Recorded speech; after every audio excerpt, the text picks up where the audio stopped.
And there's intimacy on the radio, and there's naturalness on the radio that can never be replicated on TV. The marvelous resurgence of radio as a political force in this country. News-related radio programming is evolving. There's a huge hole in our dialogue that can be filled by the synthesis of traditional radio and the freedom that comes from a live podcast. You're about to experience Cowboy State Politics live. Here we go.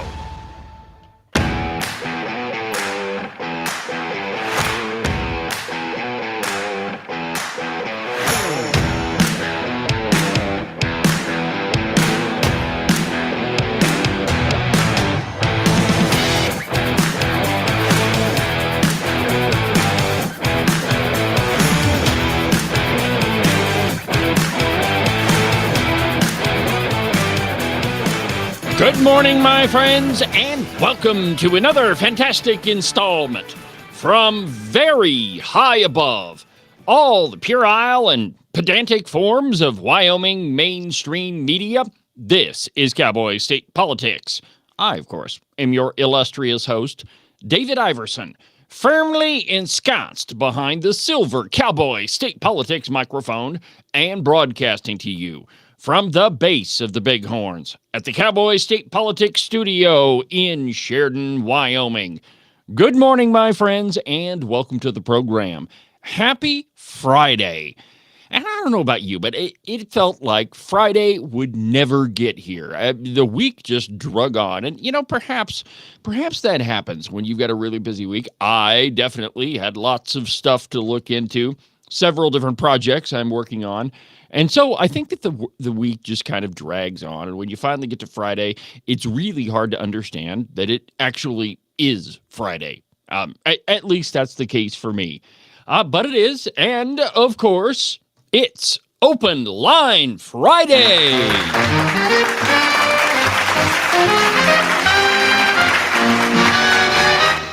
That's right, my friends. Open Line Friday on Cowboy State Politics. This is the day of the week where whatever you want to talk about, we'll talk about. Most of the time during the week, you kind of have to really be on subject and, talk about what I want to talk about. But not on Friday. Friday, the phone lines are open the entire program, and whatever you've got on your mind, we'll just go with it. So if you want to be part of the program, the phone number in the Cowboy State Politics Studio is 307-374-8989. 307-374-8989. Whatever's on your mind, give me a ring, and we'll talk about it.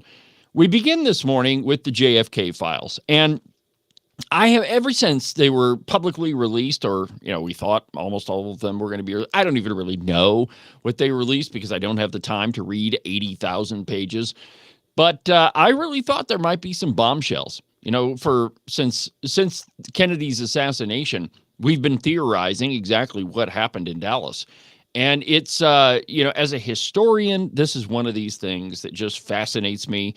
And, on the one hand, you have, for the longest time, we had the government saying, oh, no, it's Lee Harvey Oswald. Don't worry about him. He was the only guy involved, and don't even dig into it. But on the other hand, you had the government holding all of the files about the JFK assassination secret, confidential. Nobody could look at them. Can't tell you anything about what's going on. Even Trump, during his first term, if you remember correctly, he did say, yeah, we're going to release the JFK files. And then it got right up close to the date. And he pretty much said, well, there's some things in there that could be really, really damaging. And, we're just not going to release them. Not this time, though. Nope. It must have something to do with somebody trying to take a shot at you and you almost dying, being within, less than an inch of being hit by a gunman's bullet. So I'm sure that had something to do with Trump making the decision to release the files. So anyway, now we have them, and I've been a little bit underwhelmed, my friends. Like I said, I thought there might be some, something in there that said, well, Lee Harvey Oswald didn't act alone. And again, lots of conspiracy theories, but we go to Just the News, which is one of my favorite news outlets. It's John Solomon's website. He's an investigative reporter. This piece is entitled, Trump Ordered Release of JFK Files Provide Fresh Evidence Kennedy's Wanted to Assassinate Castro. Now, while this might be one of those revelations that is new, that we didn't really know about, that we call kind of presumed that was the case, but we didn't have any actual documented evidence of it. So yeah, I mean, in that sense, it's interesting, but it's not. And again, this might be your, a case of my preconceived ideas of what might be in the JFK files not coming to fruition. So it might be a little bit of that. But let's read a little bit of the article. Quote. It's approximately 80,000 pages, Trump said Monday when announcing the release. So it's a lot of stuff. You'll have to make your own determination. One of the JFK files includes unredacted testimony from a CIA official related to potential efforts to assassinate communist Cuban dictator Fidel Castro. CIA official William Sturbitz claimed to the Rockefeller Commission in 1975 that he had overheard CIA discussions in October or November of 1963, just before JFK was killed, about potential efforts to kill the Cuban strongman. JFK was assassinated on November 22nd. The deposition by Sturbitz, who said that he worked within the CIA's Directorate of Operations beginning in 1964 until 1973, was taken at CIA headquarters on April 16th of 1975. And so even this deposition, even the testimony given by Sturbitz, was well over a decade after it happened. So we all know what happens with our own memories. You remember something that happened a long time ago, and more often than not, you're going to forget or leave out or misremember certain events. So think about this, right? It's a decade, and this Sturbitz guy is being deposed. Sturbitz talked about Miami Station and about Task Force W, which was focused on operations against Cuba. The key part of his interview focused on a talk he overheard with Desmond Fitzgerald, the head of the Special Activities Staff, which became known as the Cuban Operations Group. Sturbitz also suggested that RFK, JFK's brother, was aware of the alleged Castro plot. He told the commission that the first knowledge he ever had of discussions related to potential assassination attempts against Castro came in October or November of 1963 with Fitzgerald in Paris. Sturbitz contended that Sturbitz contended that there was some sort of plan related to a member of the Cuban military who had agreed to kill Castro, saying, quote, I had overheard that discussions were going on with a member of Castro's military, but that he wanted some Belgian rifles and a telescopic sight. Well, of course he did, because he's not going to be able to walk right up to Castro and pull the trigger. Quote, I know that subsequent to the time, Fitzgerald met with him again, and as I recall, as the personal representative of the Attorney General, Bobby Kennedy, Sturbitz added. Sturbitz also said that the CIA official, Nestor Sanchez, also overheard the discussion about the possible Castro assassination effort. Well, anyway, so, I mean, you pretty much get the gist of it, that now we know, or at least there's evidence, there's testimony, that's the word I was looking for, testimony to maybe say that we were trying to assassinate Fidel Castro. And, I mean, we've long heard, and I don't know how many movies have been made and how many books have been written that the United States doesn't engage in assassination attempts. But apparently in 1963, we were. Or at least somebody in the CIA is saying that we were. Now, I suppose this might lead you down a rabbit trail that maybe Lee Harvey Oswald was hired by the Cubans, and this was a backlash, revenge for an assassination plot. But I don't think that the evidence, and I haven't seen anything that says that definitively, yes, this is the reason why JFK was assassinated. I think what it really does is gives you yet another conspiracy theory. And And I use the term, and we probably ought to be really careful with this term conspiracy theory, because that's what the leftists accuse conservatives of all the time. When there's something they don't want exposed, they just say, well, that's a conspiracy theory. In this case, the way I'm using it is that it's a theory that maybe happens to fit the facts, but is not exactly all tied together. So it's one of those ideas, one of those discussions that could be easily turned to, well, yeah. So we had this whole idea of maybe we'd kill Castro, but we never went through with it. So anyway, that's one of the revelations that came out of the release of all the JFK documents.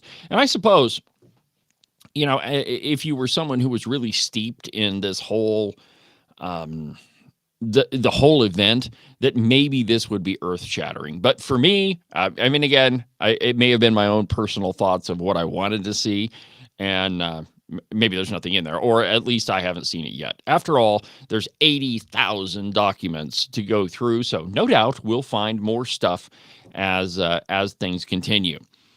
Well, you knew it was happening, or you knew it was going to happen. Anytime you talk about guns, there are efforts. And by the way, we should probably do this. We haven't had a things that go boom segment in a while. That's great. That's what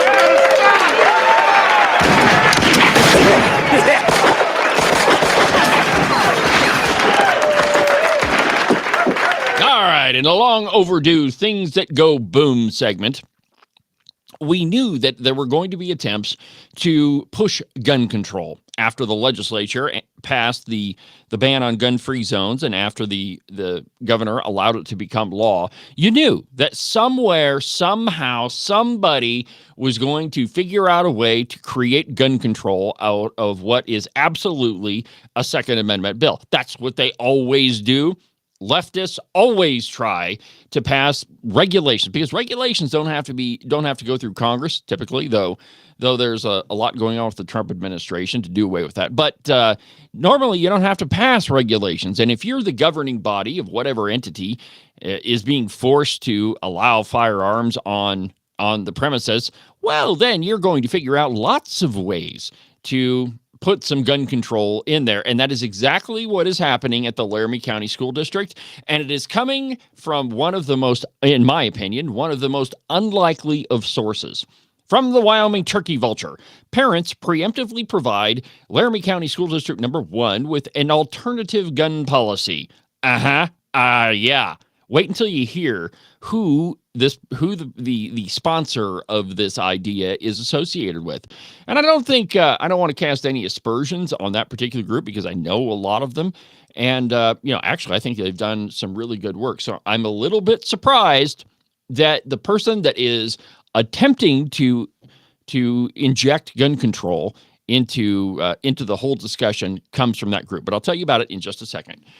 Following the passing of House Bill 172, Repeal Gun-Free Zones and Preemption Amendments, local school districts are tasked with amending district policy to accommodate new legislation. Now, let's just stop right there. Now, anytime you have a policy handbook that it's going to cover a variety of different things. And, when it comes to schools, there is going to be a firearm policy in there, because we live in a constitutional carry state. And, you got to have some policy on how you deal with that situation. But the law, Senate file or House Bill 172, is pretty clear. If you have a concealed weapons permit, you can carry your concealed weapon on government property, and there are only a couple of exceptions in there. So the only policy that school districts need to update is one that says, we'll follow the law. And if you have a concealed weapons permit, you can carry your gun on campus. But this is not what's happening in the Laramie County School District. The bill, back to the turkey vulture, the bill, which passed into law without the signature of Governor Mark Gordon, repealed all gun-free zones, including schools. While students will still not be permitted to conceal carry firearms, districts now need to develop policies for adults in the district who wish to carry in district facilities. So there's a couple of things going on here. First, it is the Wyoming Turkey Vulture that is misinterpreting the legislation. It's pretty clear when you read it. It does away with all gun-free zones, except for if you're a student, you can't carry it. So there need not be any regulations or policies concerning anybody else that wants to carry their firearm on on school grounds or in a courthouse or even in the legislature at the Capitol. There really doesn't need to be any policy except to say that if you're a student, you can't carry it. Now, typically, back to the turkey vulture, school boards would adopt a template policy from the Wyoming School Boards Association to fit their district needs. But based on previous experiences with that process, local parent and, listen to this, Moms for Liberty County Chapter Chairwoman Patricia McCoy decided to preemptively provide alternatives. Now, it is Moms for Liberty who has been, in my opinion, doing some really good work with schools, fighting against the pornographic books, which, by the way, fascinating that we were all told, oh, no, all these books are fine. Well, it was Moms for Liberty who were working really hard to get some of those books removed. So parental rights, fighting against a lot of this DEI woke nonsense. So I would expect that Moms for Liberty to be in support of House Bill 172, not trying to create gun control where it need not be. Let's see here. Before I go any further, we're getting really close to the break. So let's go ahead and take a break. And when we come back, we'll dive into the rest of this article, and I'll read you the absolutely outrageous policy that Patricia McCoy has put forward. You talk about gun control. This is exactly what federal regulations look like when you have unelected bureaucrats or local people trying to regulate your Second Amendment rights. We'll do it right here in just a second.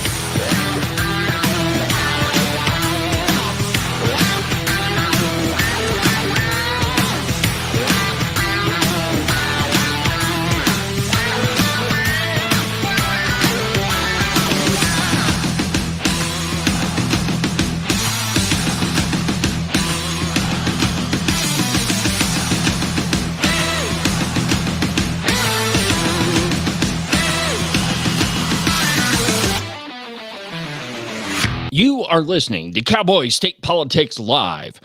You can listen to the program on YouTube, on Facebook, on X, on Rumble, pretty much everywhere. It's almost like I'm omnipresent. If you miss an episode of Cowboy State Politics Live, you can always go to the live replay, which is located at the website, cowboystatepolitics.com, under the live replay button.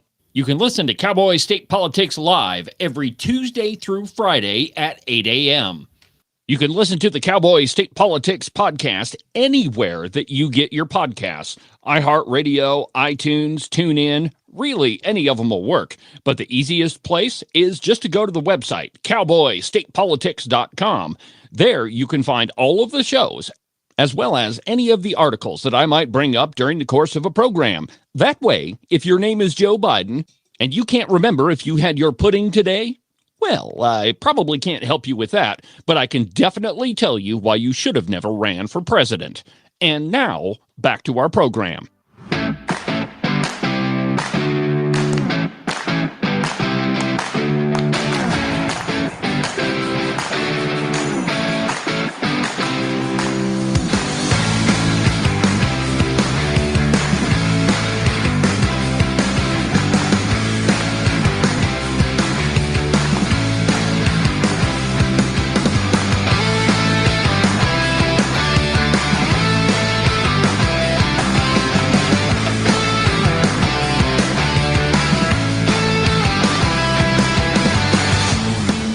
Welcome back to the program. It's Open Line Friday on Cowboy State Politics. If you want to be part of the show, the phone number is 307-374-8989.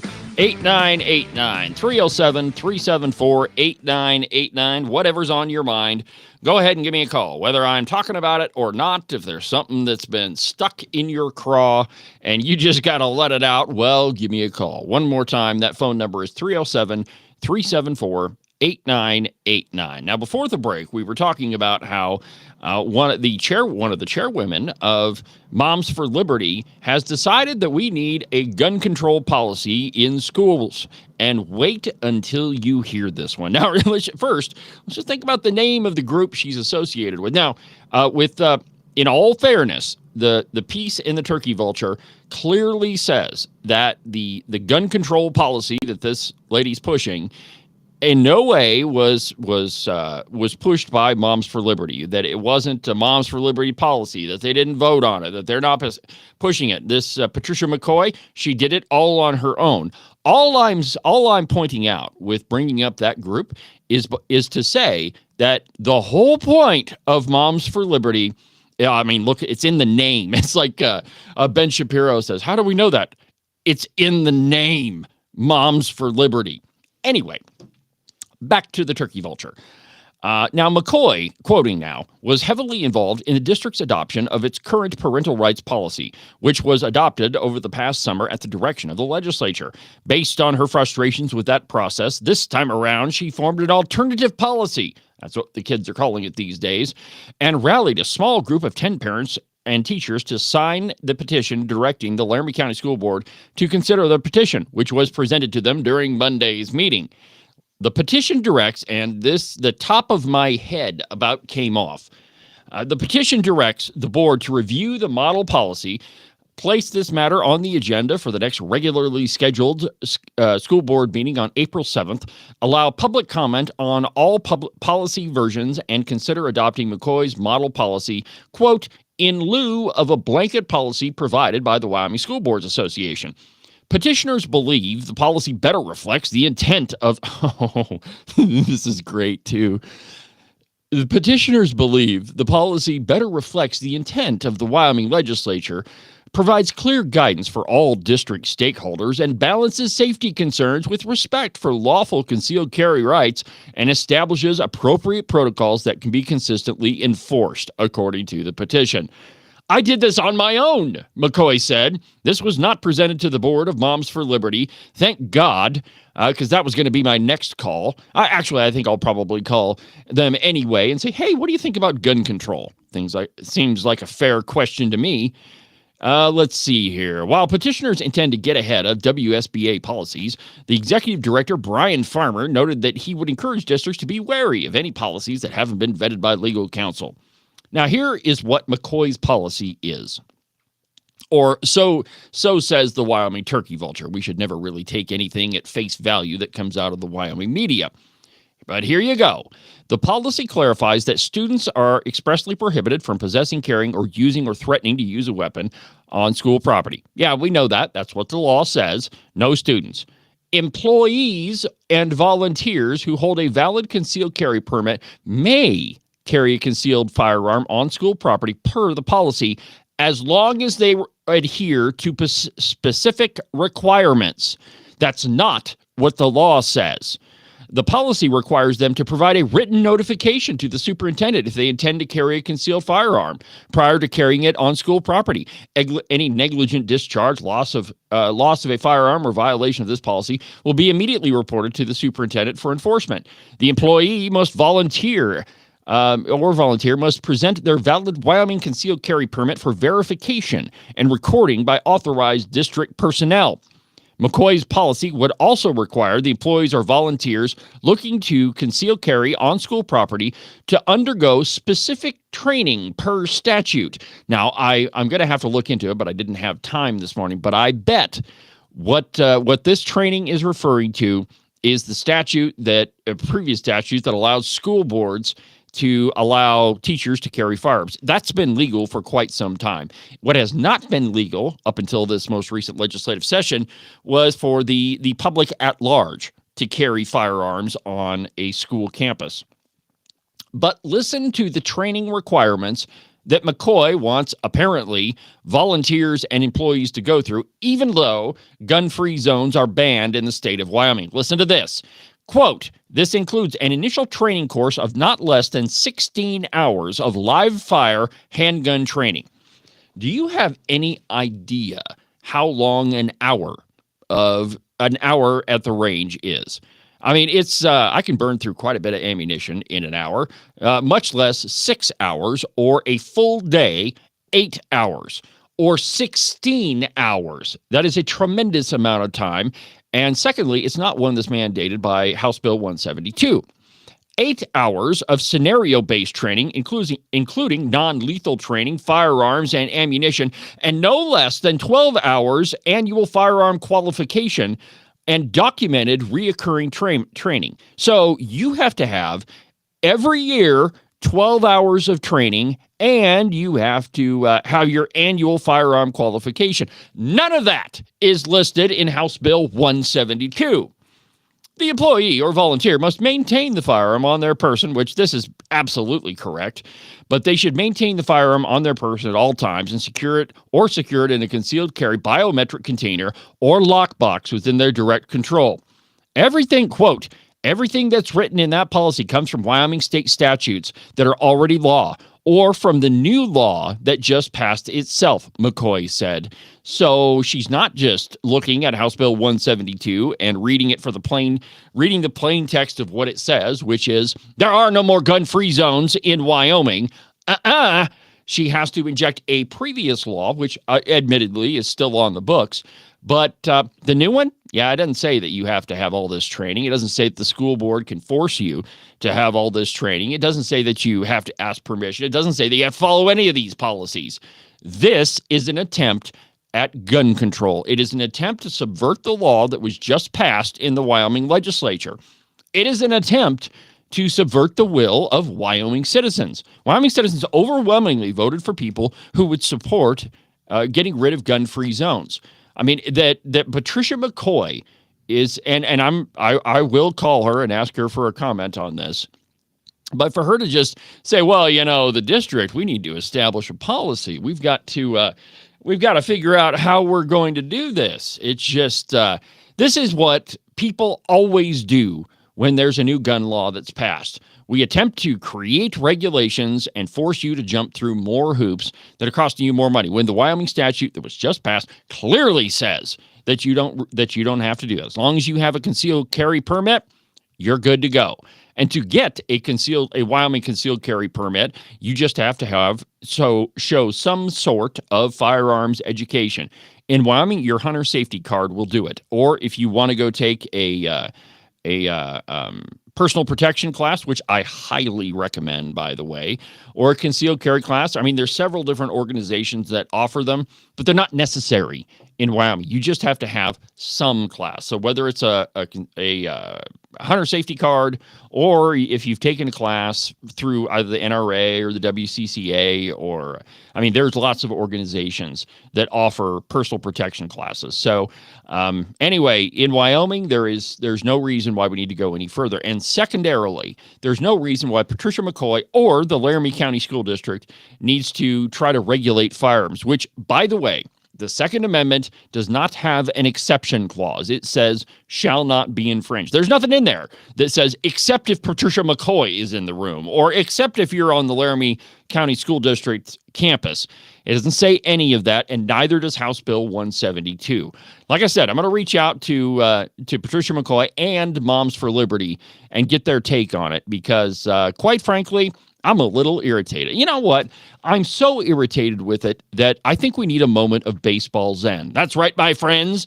The regular season is almost here right now. Preseason is going on, and I'm so excited because my Texas Rangers are, I mean, they've really beefed up their roster, so I'm hoping that they have a much better season than last year. I mean, let's be honest, it couldn't have had a much worse season. I guess they could have been in the Oakland Athletics, but I mean, really, for defending World Series champions, it was kind of a dismal performance. And I'm a Rangers guy. And you know what? Yeah, you can't just be fans of your team when they're winning. I mean, you got to take the good with the bad. This is a lesson I've learned since I'm a recovering Denver Broncos fan. Notice I said recovering because I don't watch football anymore, unless I really don't have a choice on it. But we need a moment of baseball zen. Here we go.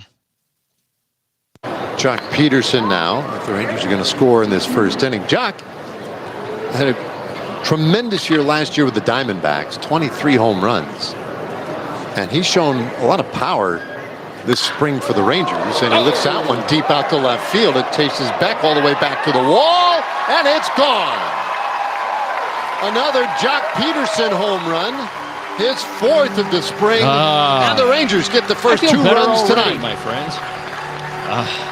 Better already. Now, just think about it.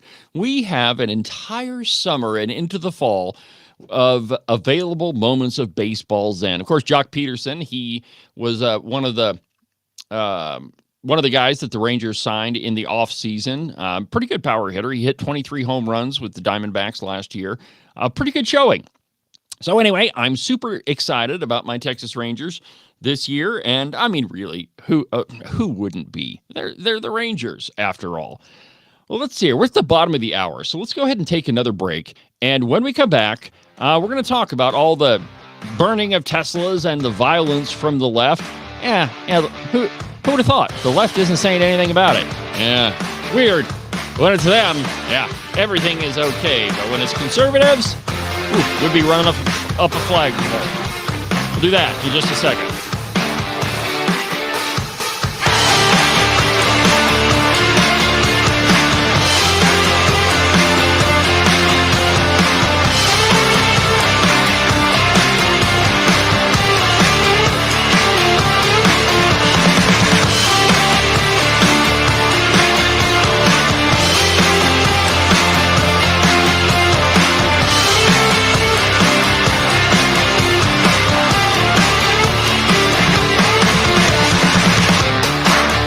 Here at U.S. Coin Capital, we hear from Americans across the United States who have a growing concern about the future purchasing power of U.S. paper money.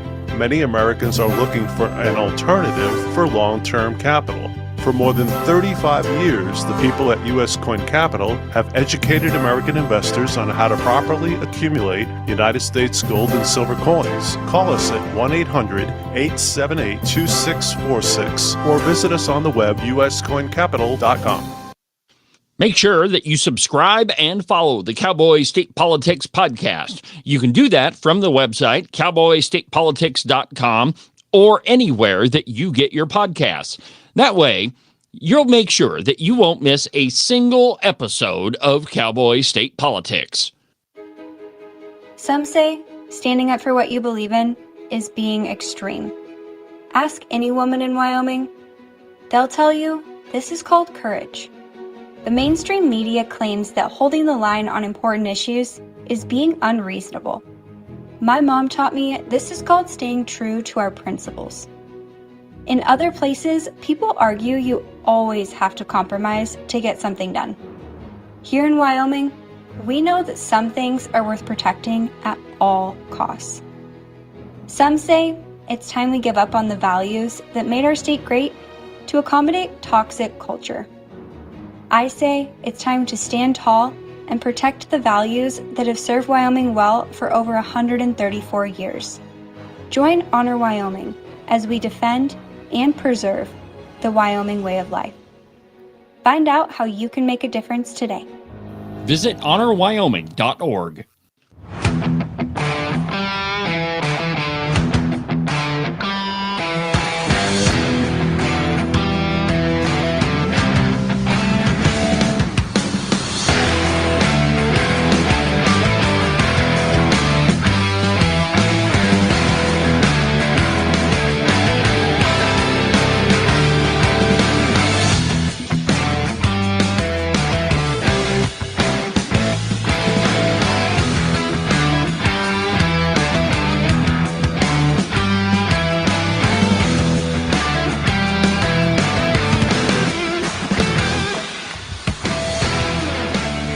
Cowboy State Politics, David Iverson.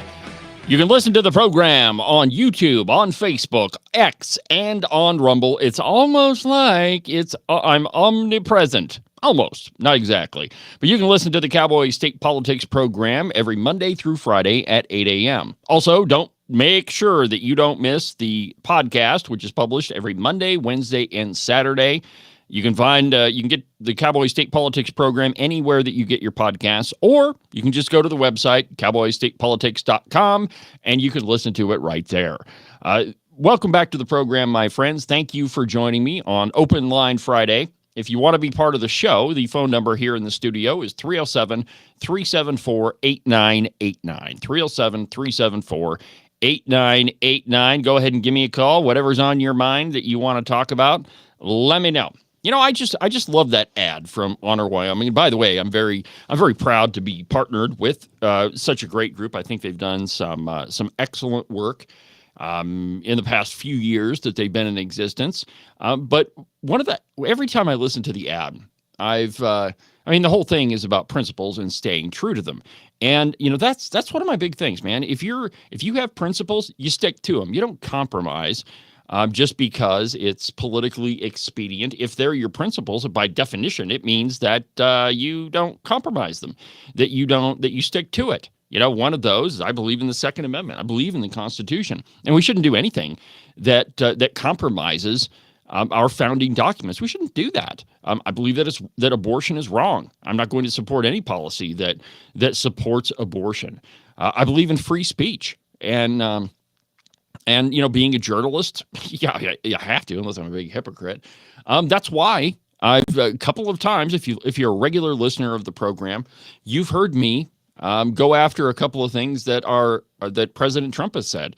Not even though he's our guy, not everything he does and says is a good thing. I mean, there've been a couple of items that he's posted on True Social that have absolutely been against the First Amendment. So if you have principles, if you believe in those things, you'll be honest about it, and you'll call out whomever it is that is violating those principles. And certainly, you're not going to sell out your principles for political gain or for monetary gain. If you do that, you're the first time you do that, you're for sale to the highest bidder.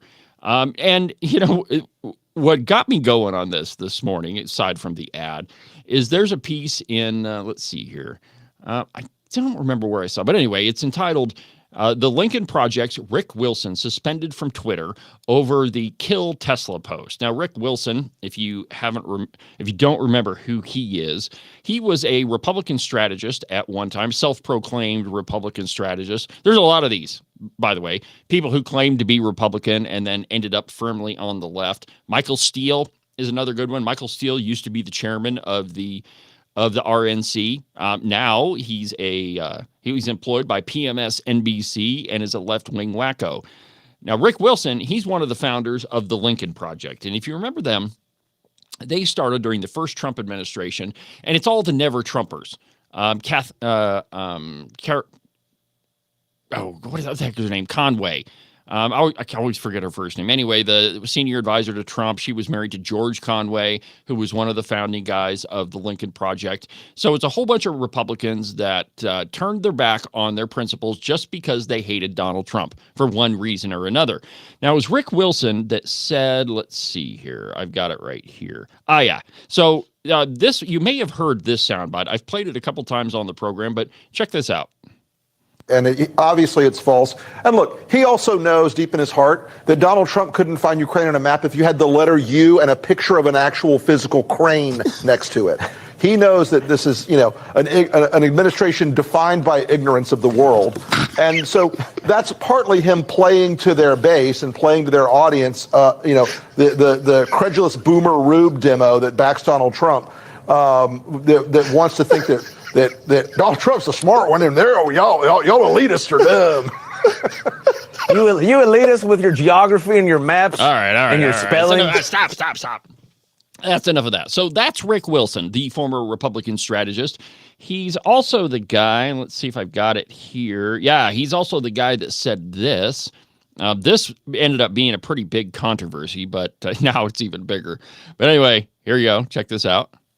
Just sit back on the sidelines and say, oh, well, don't worry, this will all work itself out. They're still going to have to go out and put a bullet in Donald Trump. Oh, my God. Yeah. Now, he said that well before the assassination attempts on Donald Trump. And, Rick Wilson, real piece of crap. Well, he's been suspended from X over a post that basically said, kill Tesla. And it had a picture of a burning Cybertruck. Now, if you're going to pick on the guy who runs the platform that you're saying on this stuff, you got to expect that you're going to get kicked off. But let's go a little bit to the article here. And I quote, "The Lincoln Project's Rick Wilson has apparently completed his transition from Republican strategist to full-fledged Antifa booster.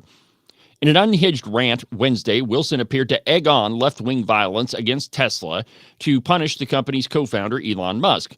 Wilson's Substack post is titled, Kill Tesla, Save the Country, and features an unsubtle subheading, Elon has a weak spot, attack. For anyone who didn't catch his drift, his post included the image of a Cybertruck engulfed in flames. Using language indistinguishable from that of the anarchist website It's Going Down, Wilson stridently described Tesla as, quote, a bank for fascists, evoking in the reader's mind an image of a sinister car company run by a feverish and out-of-control Nazi. Quote, from Rick Wilson, Tesla is no longer just a car company. It's a bank for fascists, Wilson began, going on to describe Musk's company as a, quote, goose-stepping hedge fund bankrolling the political fever dreams of Elon Musk and his Doge dreams of controlling the ruins of the American government as he becomes Earth's first trillionaire and then the Emperor of Mars. Wilson spent Wednesday defending his rant and accusing critics of not reading his article. Blah, blah, blah, blah, blah. Anyway, the whole reason why I point this out is a guy I've been following for quite some time has been booted off of X, and rightfully so. Had it been any other president who was in power when Rick Wilson said the crazy things that he has, he would have been investigated and ought to have been investigated by the Secret Service. I mean, it is a crime to say that you're going to threaten the president or suggest that you're going to threaten the president, and Rick Wilson absolutely deserves it. Happy days that he got kicked off of X, and it's just another example of people that are sacrificing their principles. And, you hear this phrase all the time. Well, we have to compromise. We have to stop the infight. We have to stop fighting amongst ourselves. Now, I would say that if you are fighting if you're part of the group that's fighting amongst ourselves for just a reason because you don't like somebody, well, of course that's stupid. You shouldn't go there. But when you're faced with so-called Republicans who are absolute redcoats, who have absolutely compromised their principles for political gain, for political power, for money, those folks are not conservatives, and they're not really Republicans. They're really, to one degree or another, no different than Michael Steele or Rick Wilson. I mean, if you're going to saddle up with people who sell out the conservative cause, then you really don't have any principles anyway. And if you ever did, you've strayed for them for monetary or political gain. And I'm not saying that people can't make a mistake and come back for it, but we should never forget. I mean, hey, if you're going to sacrifice your principles, the things that you hold true, the things that you really believe, then you're just an opportunist. You're not really, a conservative, and you don't really have any principles anyway. So anyway, just a lot of that. Rick Wilson. I mean, I can't tell you how excited I am about that. Well, anyway, moving on here. I was going to talk about Elon Musk and the burning Teslas, and I guess this would be a good lead-in. Democrat silence is damning as leftist violence explodes. This is from the New York Post. Another Donald Trump presidential term, another spat of violence going largely ignored or even smirked at by Democrats and their media friends. Tesla dealerships are being firebombed and shot at, while Tesla vehicles are vandalized and their owners are being assaulted. Trump-supporting influencers are getting swatted, set up for dangerous police encounters by opponents who phone in hoax distress calls. And, look at this. I have Patricia McCoy on the phone. I would love to talk to her. Hold on just a second. Patricia McCoy, let's talk about your policy. How's it going today? I'm fantastic, Mr. Iverson. It's great to speak with you today. Well, it's good to speak with you. So please tell me what's up with your policy that you put in front of the Laramie County School Board. Well, I'd like to begin by saying I'm a little disappointed that you called it gun control when that was the opposite intent of the policy. We've seen with the Wyoming School Board Association in the past where they'll write a blanket policy for all of the school districts, thus making the laws and bills that get passed in the legislature, such as the parental rights one that you mentioned earlier in your podcast that was passed last year. And that basically, that policy makes it null and void. It makes the law null and void. It appears they're in compliance because they made the policy, but the policies aren't enforceable, so nothing happens. No one's held accountable anyway, even though they should be. So with this, I decided, you're right, to jump ahead of the game and write my own policy. And everything in that policy is pulled directly from the bill itself that just passed, that goes into effect as well July 1st, and the Wyoming statutes. Nowhere in that policy does it say that parents have to go through or citizens have to go through intense training. It says that the teachers and administrative staff who wish to conceal carry on campus must go through 16 hours of live fire training, 12 hours of the simulation-based training, scenario-based training, both of which come directly from the bill itself. So where in House Bill 172 are all the training requirements for carrying a concealed weapon on school grounds or in any other government building? Absolutely. If you don't mind me Sure. putting you on speaker for just a moment, Yeah, I can go right look ahead. that up for you. Absolutely. My apologies. Let me just pull that up real quick. There we go. Okay. Let's see if I can read this to you correctly here. Can you hear me okay Oh, since yeah. I have you on speakerphone? Yep, everything's good. Okay. Perfect. So let me get to it here.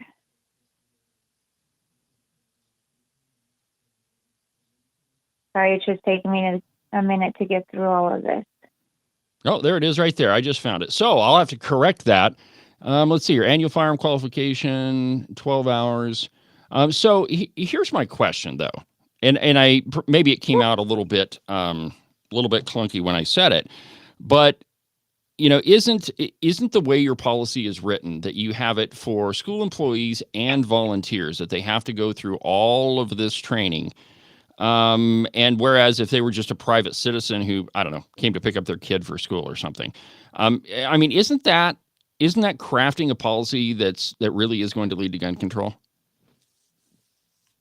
It is actually not, because in the policy that I submitted to the board, it only listed the teachers and the administrators the same way that the law did. It did not mention specific individuals as far as I'm remembering, because I don't have it pulled up right in front of me at this moment, but there was not anything in there for just regular citizens or people like myself who have to go pick my kid up from school. I still have a kid in school as well. I go pick him up and drop him off every day. So I was not looking to do everyone, but most of the concerns with trying to pass this bill that came up in committees was that it wasn't going to be safe because no one was going to have enough training. So they put that into the bill, and I took it directly from that. Because well, the hold on. WSBA, sure. Hold on here. So subsection F, under that same section we were just reading, it says the school board of trustees in each school district may adopt rules and regulations to govern employees and volunteers. It doesn't say shall. It says may, which may is optional. So, I mean, given that the constituency with the lowest crime rate in the entire country, even lower than police, is people who carry a concealed weapon, why would we even suggest that a school board, adopts such policies? Well, here's the thing. Do we really want Laramie County School District 1 to adopt a policy that's by the Wyoming School Board Association that's going to make it so no one can carry? Well, no, first of all... Or do we want a policy that follows the law? First of all... You know what I mean? You can't have a policy that says nobody can carry a firearm, because we just passed House Bill 172. But what I'm saying is, and this was the point I was making, is that Sure. if you craft a policy that severely restricts, and by severely restricts I mean requires training that is over and above what an average citizen would have to have, I mean, in my mind, that restricts your ability to carry a firearm if you have to jump through another government hoop to exercise your constitutional right. And I understand that, but that is not for citizens. It's for the teachers, the admins, and the volunteers that are going to be there for the majority of the day. It is not for regular citizens going to pick up their kids from school or going in to have a meeting with their teacher. It's not trying to restrict everything for citizens. But we did have to go with the law that says you need this training as a teacher and stuff. But it doesn't say that. It says may. It does say may, but the school district was already talking about adopting a policy to go in line with the bill. So I created a policy to align with the bill, taking the information from the bill to provide to the school board, since they were already planning to do one, because WSBA was bringing them all of their stuff. So if they were already planning to make a policy and they had every intention of doing it, which Dr. Newton stated at the meeting, that it would go through the same policy process, the 45-day review, public comment, just like every other policy. So they were already planning to make a policy to go with it in LCSD 1 prior to me submitting that. Okay, so let me just ask you a question. Actually, I have two questions. So let's say that a teacher asks me to come in and talk to her class about doing a podcast. Okay, I carry a gun pretty much everywhere I go. So as a volunteer going to talk about my show in front of a class, doesn't your policy say I'd have to go through the same training? If you were volunteering in the class, not just going in for a quick speech, then yes. If you were actually going in to volunteer as a teacher's aide or a chaperone on a school field trip and things like that, and you wanted to carry at those times, then yes, you would have to, because you're registered as a volunteer for that event. If you're just going in to speak with them for 20 to 30 minutes and then you're leaving, no, I do not believe that would apply to you as a citizen. Okay, well, because you're not a volunteer for that situation. All right, so here's my problem with it, is anytime we craft policies, and the Second Amendment is always the target for it, or it's one of the main suspects when we're talking about this. Excuse me. That we craft policies that have vagueness in them, and they get stretched to cover all sorts of different situations.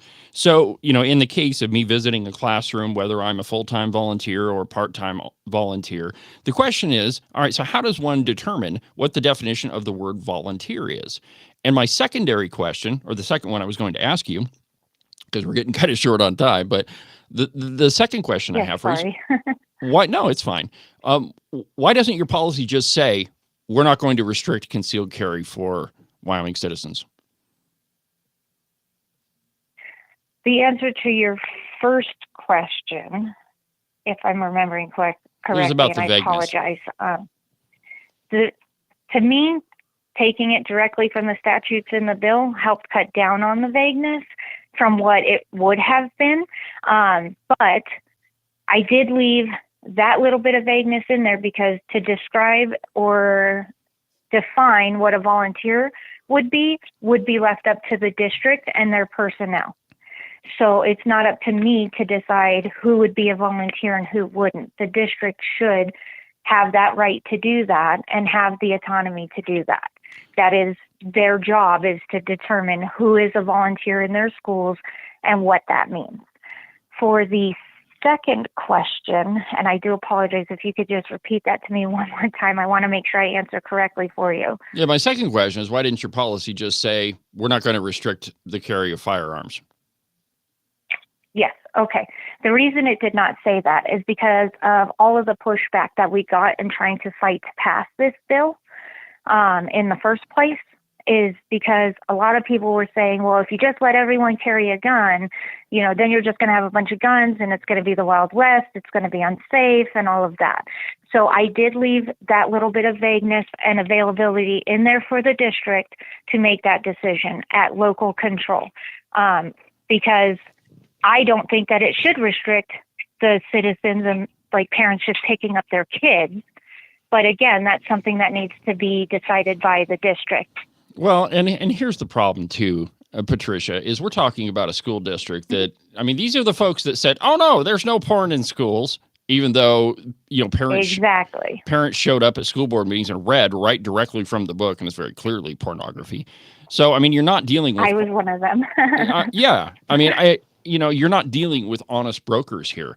And the problem with this is, or the problem I have with it is that anytime you allow a body or a bureaucracy to craft rules, we see this all the time with the ATF, is that those rules end up going far beyond what's actually written in statute.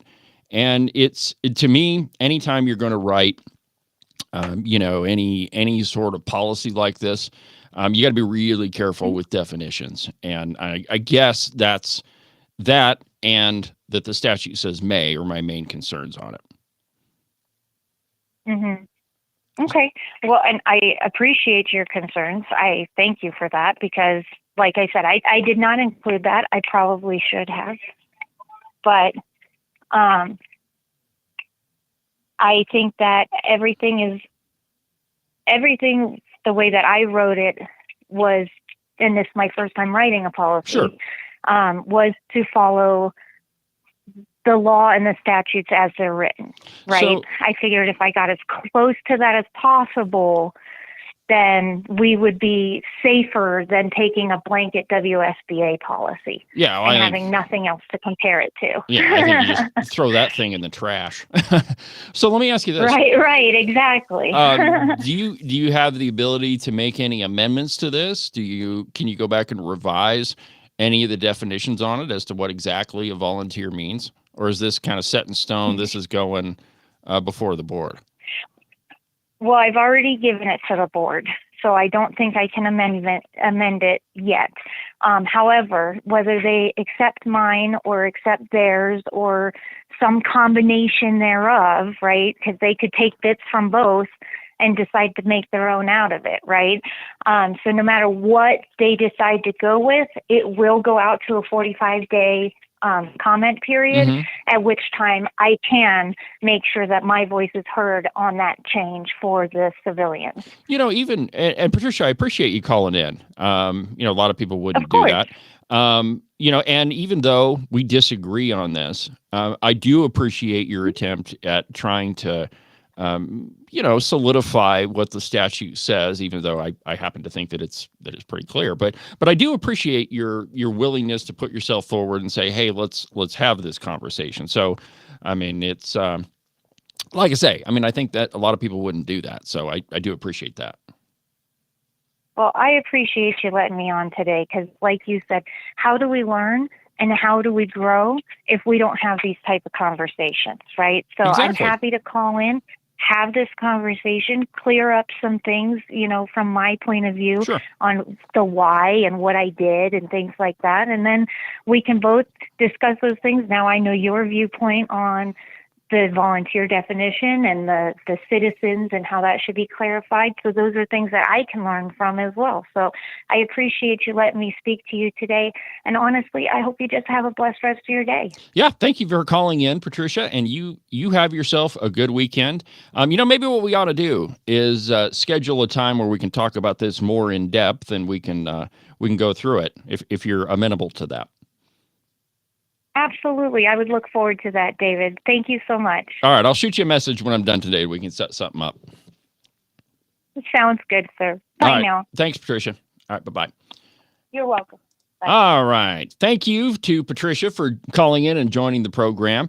And, it's I'm always willing to correct any misstatements. And I'm glad that Patricia called in and gave me the opportunity. So the statute does have the training in there, but it's very clear that it says a school district may. And this is a double-edged sword with all sorts of legislation. Anytime it says may, it's a choice. Anytime a statute says shall, that's mandatory.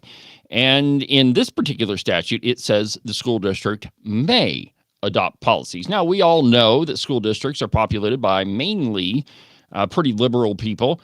And, there have been some great strides made, in a lot of counties to get some conservative people on the boards. But by and large, they're kind of some liberal folks. At least they are here in Sheridan, and definitely that's the case down in Laramie County. But anytime you have a liberal that sees that word may, in their mind, that gives them free license to try to further restrict whatever else is, whatever the law is. And when it comes to guns, I think we can all agree that given the choice, absolutely, liberals will push, try to slip in any sort of gun control they can in any way, shape, or form. And, we have to be very, very careful because, as I said earlier in the program, the Second Amendment doesn't have any exception clauses. It doesn't say, except in this case, except in this case, except if you're in a school, except if you're a teacher. None of that is in there. It says, shall not be infringed. Which kind of brings me, and we're going to go a little bit long today because I'm on a roll here, but it brings me to another topic that the Constitution means what it says, and it doesn't say what it doesn't say. And as it relates to the Second Amendment, it says shall not be infringed. And I think it is a travesty that we have to have laws that say you have to follow the Constitution.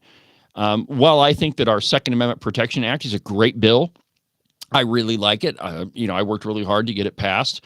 It's kind of a sad commentary that we actually have to have a law that says you have to follow the other laws. I mean, it's perhaps it's symptomatic of our entire culture that, we have a government that in many cases is lawless, and we as citizens have to get elected to our state legislatures and say, no, we really mean it this time. The fallacy in that whole thinking, though, is that, well, they're not following the Constitution anyway, so why would they follow your law specifically? Which is why we have to have a law like House Bill 172 that bans gun-free zones. And it clearly says may in it. And, I really appreciate Patricia calling in. I appreciate her putting herself out there and taking a proactive step in trying to clarify this policy. I happen to disagree with it, but that's how we learn things, just like Rebecca said. So anyway, I mean, I think it's a sad commentary that we have to have laws that further clarify our Constitution. And anyway, but it's good that we have legislators that will craft these laws and push really hard to get them passed. And secondly, that we have groups like Moms for Liberty that are willing to push conservative policies in schools. The books in the library, the parental rights legislation, which that's another one. Wyoming already has a parental rights law, which was passed, several years ago. But anyway, a topic for another day. Well, we've come to the end of another busy broadcast hour on the program. Make sure that you don't miss a single episode of Cowboy State Politics out of the live program, which is Tuesday through Friday from 8 a.m. until 9 a.m. And maybe in the future, by the way, I've been telling you, I've got some plans in the works. We're going to kind of be doing a couple different things with the live program. It's going to be a blast. Not quite put together yet, but I'll let you in on, more of it when we get closer to letting that fly. But anyway, have a good rest of your weekend, and we'll talk again tomorrow during Weekend Update on the podcast. But for now, from the base of the Bighorns at the Cowboy State Politics Studio, I'm David Iverson, and this is Cowboy State Politics.